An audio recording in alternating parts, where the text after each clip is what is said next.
কি গো গিন্নি, এটা কিসের ফর্দ? কোনো অনুষ্ঠান হবে নাকি? বিয়ে হবে গো। বিয়ে? কার বিয়ে? ভগবান শিবের সাথে দেবী পার্বতীর বিয়ে। সামনে শিব নেই?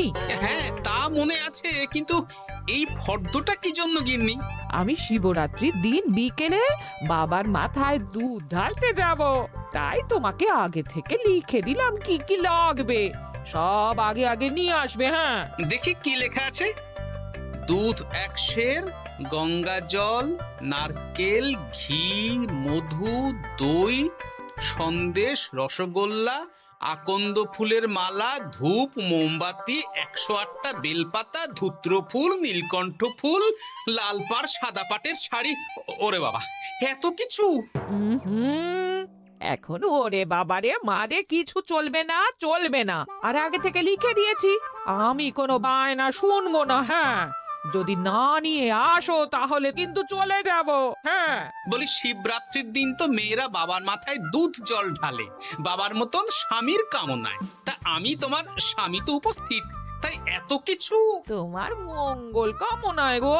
তুমি আর বাড়তি কথা বলবে না, যা বলেছি সেদিন নিয়ে আসবে। হ্যাঁ, বেশ বেশ, ঠিক আছে বাবা, ঠিক আছে। তাহলে আমি এখনই যাই, সব দোকানে দোকানে বায়না করে আসি। সেদিন তো এইসব জিনিসের চাহিদা তুঙ্গে থাকে। হ্যাঁ, তা যাও, সেটাই বুদ্ধিমানের কাজ হবে। হ্যাঁ,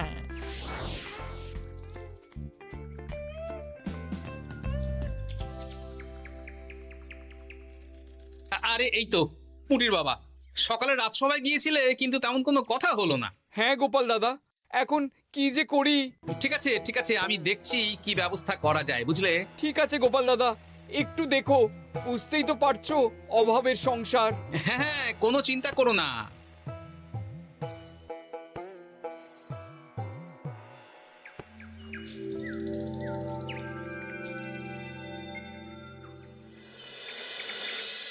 আচ্ছা, আজ তাহলে শিবরাত্রির আয়োজন নিয়ে আলোচনা হোক।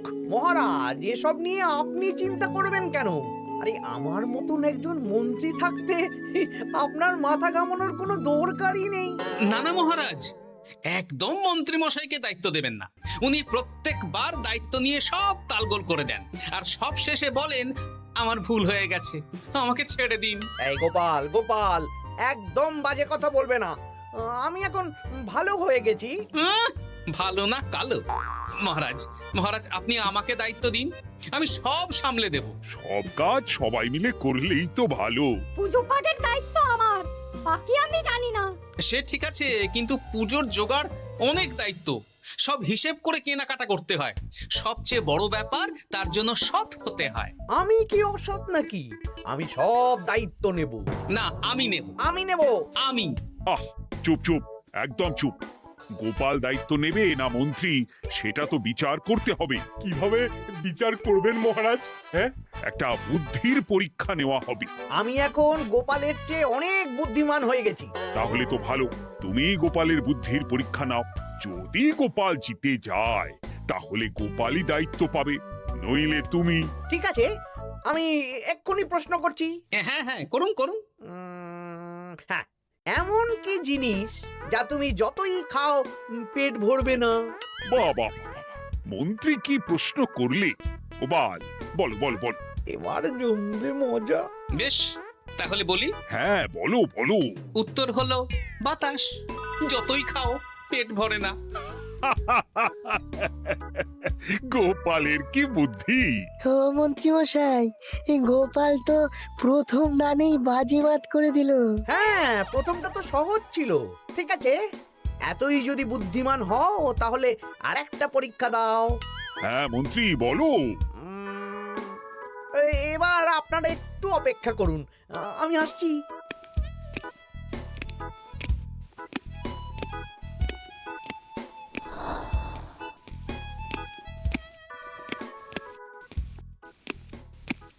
এই তো মন্ত্রী এসে গেছে, আবার হাতে একটা খাঁচা।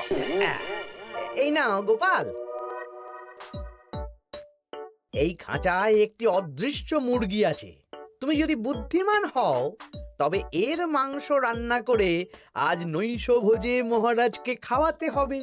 যদি না পারো, দায়িত্বের দও পাবে না। বেশ, তাহলে দিন, আমি রাতেই আসছি, রান্না করে নিয়ে আসছি। আপনারাও সবাই হাজির থাকবেন কিন্তু।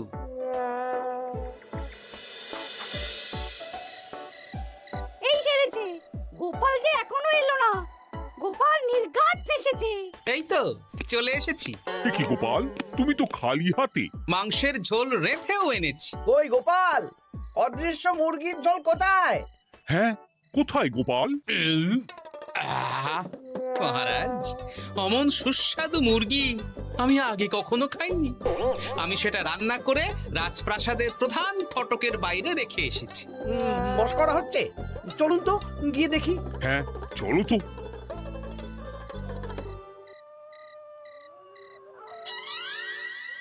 এ কি, এখানে তো কিছুই নেই, আমি তো দেখতে পাচ্ছি না। আমরা তো কেউ কিছু দেখতেই পাচ্ছি না। কোথায় কোথায় মাংসের ঝোল? আরে মন্ত্রী মশাই, অদৃশ্য মুরগি রান্না করলে ঝোলটাও তো অদৃশ্যই হবে। আপনি দেখতে পাচ্ছেন না, মানে আপনার মনে পাপ আছে, নইলে আপনার চোখের সমস্যা। মহারাজ তো ঠিকই দেখতে পাচ্ছেন, তাই না মহারাজ? এই রে, গোপাল তো মোক্ষম জবাব দিয়েছে। হ্যাঁ হ্যাঁ, চমৎকার ঘ্রাণ বেরোচ্ছে। মন্ত্রী, তুমি দেখতে পাচ্ছ না কেন? ইয়ে না মানে ঠিক আছে, ঠিক আছে, পাচ্ছি, দেখতে পাচ্ছি। একটু ঝাপসা লাগছে, মনে হয় চোখ দেখাতে হবে। তার মানে গোপাল তো মন্ত্রী মশাইকে পরপর দুবার হারালো। আর একটা সুযোগ দিন মহারাজ, শেষ সুযোগ। বেশ, দিলাম। গোপালের কিন্তু বিশাল বুদ্ধি। মন্ত্রী, দেখো তো তুমি পারো কিনা, আর এটাই শেষ সুযোগ।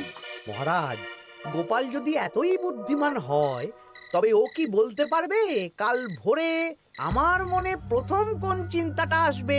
এটা তো খুবই সহজ কথা। কাল ভোরে আপনার মনে প্রথম চিন্তা আসবে মহারাজ যেন দীর্ঘজীবী হন এবং রাজ্যের উন্নতি হোক। এই সেরেছে, এবার তো মহা ফাপড়ে পড়লাম। আমি যদি বলি না, এটা আমার চিন্তা ছিল না, তবে মহারাজের কাছে বরদান যাবে। আর যদি বলি হ্যাঁ, তবে গোপালের বুদ্ধির কাছে আমাকে হার মানতে হবে। কি মন্ত্রী, বলো। হ্যাঁ, ঠিক বলেছ গোপাল, এটাই আমার চিন্তা ছিল।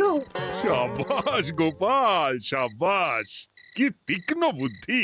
তাহলে এই বুদ্ধির পরীক্ষায় বিজয়ী হলো গোপাল। জয় গোপালের জয়। তাহলে শিবরাত্রির পুজোর আয়োজনের দায়িত্ব এবার গোপালের। আমার আর কোনো চিন্তা রইল না। মহারাজ, গোপাল তো সব দায়িত্বই পেল, আমাকেও কিছু একটা দায়িত্ব দিন। আমিও একটা ঈশ্বরের সেবা করার সুযোগ চাই। আহ, তুমি তো হেরে গেলে। তাতে কি, ভালো কাজ করতে চাইছি, একটু সুযোগ দিন মহারাজ। বেশ, তাহলে তুমি গ্রামবাসীদের ভোগ প্রসাদ খাওয়ানোর দায়িত্বটা নাও। ধন্যবাদ মহারাজ। হ্যাঁ মন্ত্রী, মিলেমিশে কাজ করো, কিন্তু ঝামেলা করো না। না না, আমি সুষ্ঠুভাবে পালন করব। ঠিক আছে মন্ত্রী মশাই, তাহলে ওইটুকুই করুক, কিন্তু আমার কাজে কোনো বাধা দিতে আসবেন না। না না না, তোমার কাজে কোনো বাধা আসবে না। আমি ভোগ প্রসাদ বিতরণ, খাওয়া দাওয়া, এই সব ব্যাপারটা দেখব।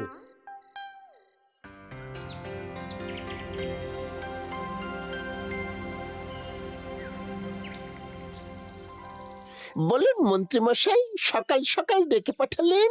শোন বটা ঘটা, এবারে শিবরাত্রি উপলক্ষে যে ভোগ প্রসাদ জনগণের উদ্দেশ্যে বিতরণ হবে, তার পুরো দায়িত্বই আমার। তাতে কি, মহারাজ আয়োজন করেন আর সব রাজ্যবাসী বিনামূল্যে খেয়ে যান। সেই প্রথা এতদিন চালু ছিল, কিন্তু এবার একটু অন্যরকম হবে। কিরকম কিরকম? তোরা দুজন আমার নাম করে সব গরিব প্রজাদের কাছ থেকে ভোগ খাওয়ার জন্য চাঁদা তুলবি। শিব পুজোর চাঁদা? হ্যাঁ দাদা, না মানে ঘটা, খুব সামান্য। বাড়ি আর দোকানগুলোয় যাবি আর মাথা পিছু 1 আনা করে তুলবি, কেমন? বেশ, তারপর বলবি ঢালাও খাওয়ানো হবে, এলাহি আয়োজন। আচ্ছা ঠিক আছে। তবে ভুল করেও কোনো রাজসভাসদদের বাড়ি থেকে বা মান্যিগণ্যি লোকের বাড়ি থেকে এই চাঁদা তুলিস না যেন। না না, বুঝতে পেরেছি, তুলবো না। বলবি সারা রাত পুজো হবে, পরের দিন সকালে হবে প্রসাদ বিতরণ। কেমন?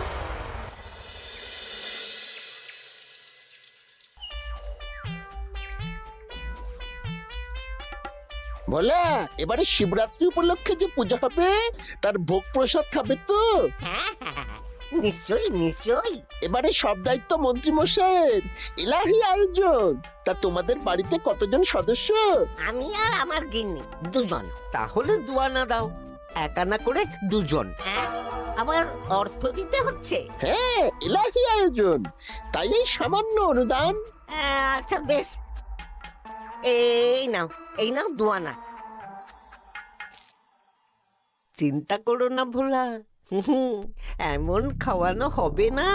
রাতের বেলা শিব পুজো আর পরের দিন সকালে জীব পুজো। বাবা বাবা বাবা, সব দোকানে দোকানে আমি যাচ্ছি, আর তুই লোকজনের বাড়ি বাড়ি যা। বেশ।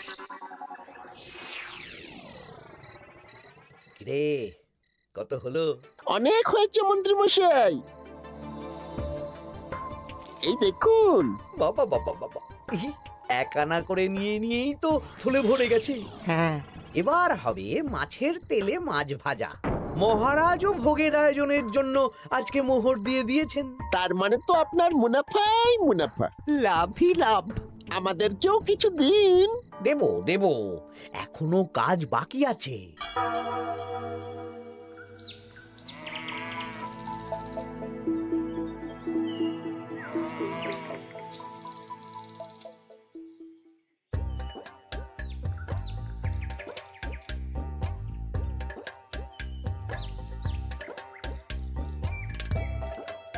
আরে আরে গোপাল দাদা যে, এত কিছু কি নিয়ে যাচ্ছ? এই তো শিবরাত্রির পুজো উপলক্ষে দশকর্মার বাজার রাজবাড়ি নিয়ে যাচ্ছি। এবারে তো এলাহি ভোগের আয়োজন। হ্যাঁ, রাতের বেলা শিব পুজো আর পরের দিন সকালে নাকি জীব পুজো। মন্ত্রী মশাই দায়িত্ব নিয়ে খাওয়াচ্ছেন। না না, খাওয়ার আয়োজন তো এমন কিছু নয়। আমি যতদূর জানি ওই খিচুড়ি, আলুর দম, ছেঁচড়া, পায়েস, চাটনি আর একটা করে মিষ্টি। আর যতদূর জানি এই ভোগ খাবার জন্য সব গ্রামবাসী থেকে মাথা পিছু এক আনা করে নিয়েছেন। হ্যাঁ, ভোগের প্রসাদ তো বিনামূল্যে। মন্ত্রীমশাই এক আনা করে মাথা পিছু নিয়েছেন? হ্যাঁ গো, এরকম তো কথা ছিল না। আচ্ছা আচ্ছা, আমি দেখছি কি করা যায়। দেখছি আমি দেখছি।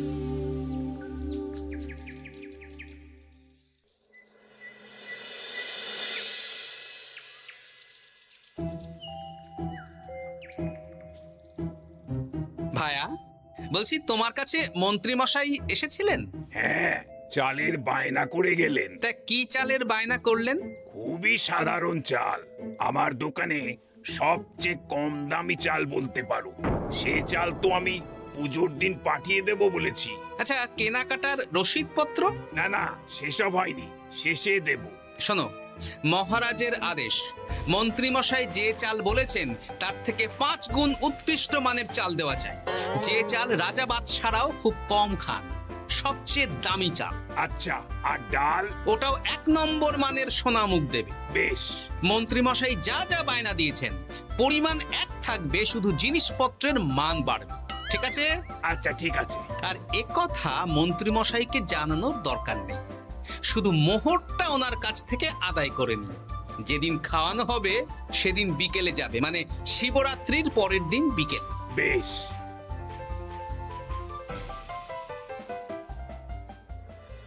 নাও ধরো গিন্নি, যা যা বলেছিলে সব কিনে এনেছি। এবার আমি মন্দিরে গেলাম, কেমন? ঠিক আছে গো, তুমি কি ভালো। হ্যাঁ, দীক্ষেতা। চললাম এখন ভিড় সামলাতে।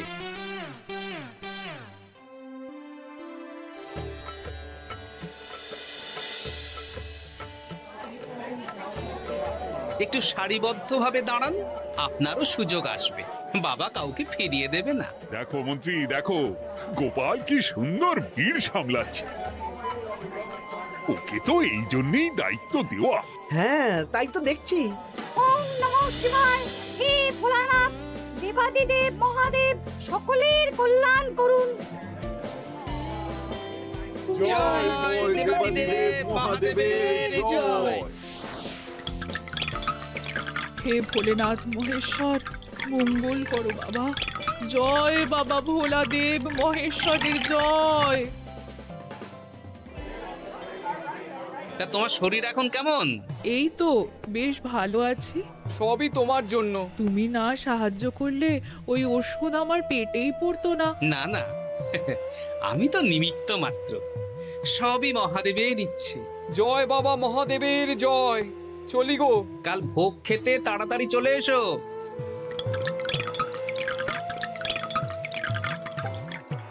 জয় দেবাদিদেব মহাদেবের জয়।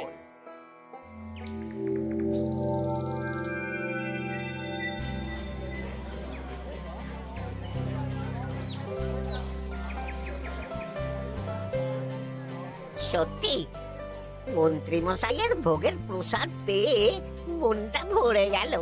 কি সুন্দর রান্না, আর খাবারের গুণমান কি ভালো। তার উপর রসগোল্লা কত বড় বড়। এত বড় রসগোল্লা খাওয়া তো দূর, বাবার জন্মে চোখেও দেখিনি।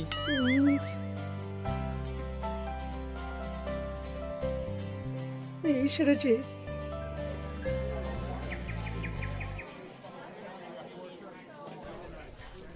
এই যে পাচক ঠাকুর, শোনো। বলুন মন্ত্রী মশাই, আজ আমি খুব খুশি। কেন? আপনি মহান। কেন? মানে আপনি যে চাল পাঠিয়েছেন সে চালে রান্না করা আমার স্বপ্ন ছিল।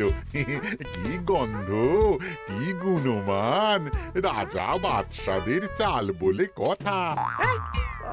আমি তো খুব সাধারণ মানের চাল দিতে বলেছিলাম, 30 আনা শের মূল্যের চাল। কেন, নবাব বাদশাদের ঘরে এই চালটা থাকে। তাই? কোথা থেকে এলো? কেন, চালের দোকান থেকে এসেছে। মিষ্টিও দারুণ, রসগোল্লা তো নয়, যেন যেন একেবারে বড় বড় রাজভোগ। কি আকার, কি গুণমান, কি স্বাদ। আহা, দেখুন দেখুন দেখুন। বাবা, ভোলা এত বড় রসগোল্লা দিয়েছে। ঠিক আছে, যা হচ্ছে হতে দে। আমি তো চিন্তায় পড়ে গেছি।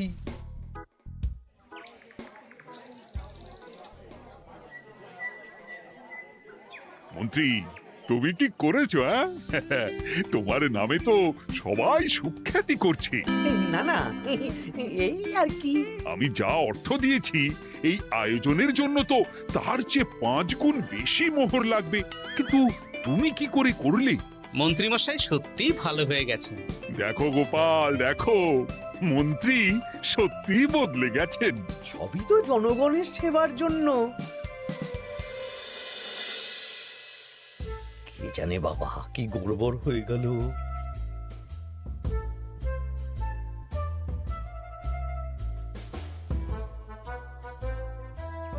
মন্ত্রী মশাই, বকেয়া পাওনা নিতে এলাম। আপনার মোট হয়েছে চালের 350 মোহর, মুগ ডালের 250 মোহর, আর মশলাপাতি 100 মোহর। হ্যাঁ, বলো কি? মন্ত্রী মশাই, ওই আপনার মোট বকেয়া 300 মোহর। আর আমার এই 150 মোহর। হ্যাঁ, চলুন মহারাজ, একটু মন্ত্রীমশাইয়ের বাড়ির দিকে ঢু মেরে আসি। চল। চলুন, ওনাকে গিয়ে ধন্যবাদ জানিয়ে আসি। এই না না না, আরে আরে আমি কি করে দেব? আমি কি চন্দ্রমুখী আলু দিতে বলেছিলাম? আমি কি করে দেব? না না, ও আপনাকে দিতেই হবে। হ্যাঁ, কি বলছো মন্ত্রী? তুমি এত ভালো কাজ করেছো, এত বড় মুখ করে সকালে বললে যে সবই জনগণের সেবার জন্য। আরে আমি কিভাবে জানবো যে এত খরচ হয়ে যাবে? কেন মন্ত্রীমশাই, আপনি তো গ্রামবাসীদের থেকে অর্থ নিয়েছেন, মাথা পিছু 1 আনা করে। হ্যাঁ, মানে এই সব তো কথা ছিল না। এই সেরেছে। গোপাল কি করে জেনে গেল? এসব কথা কি আর চাপা থাকে? আর সেই জন্যই তো আপনি ভালো মানের খাবার খাইয়েছেন। সত্যি তো, যে মানের খাবার খাওয়ানো হয়েছে তা কৃষ্ণনগর কেন, আশেপাশের কয়েকটা নগরের লোকও এই জিনিস চোখে দেখেনি, আর তাই তুমি অর্থ আদায় করেছো। না মানে, আমি বুঝতে পারছি না, আমার অনুমতি ছাড়া এগুলো হলো কি করে? মন্ত্রী মশাই, বকেয়া পাওনা দিন, নইলে খারাপ হয়ে যাবে বলে দিচ্ছি। হয়ে গেল, আমি ভিখারি হয়ে গেলাম। ও গিন্নি, মোহরের থলেগুলো নিয়ে এসো, গয়নাগাটি নিয়ে এসো। আমাকে পথে বসিয়ে দিল।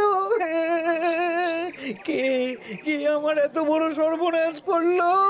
আমি মন্ত্রী মশাই, আমি। আপনি যখন চাঁদা তুলে ভালো খাওয়াতে চাইছেন, তাই সবচেয়ে ভালো খাওয়ানোর ব্যবস্থা করে দিলাম, তাও আবার আপনার ঘাড় ভেঙে। আমার সর্বনাশ হয়ে গেল।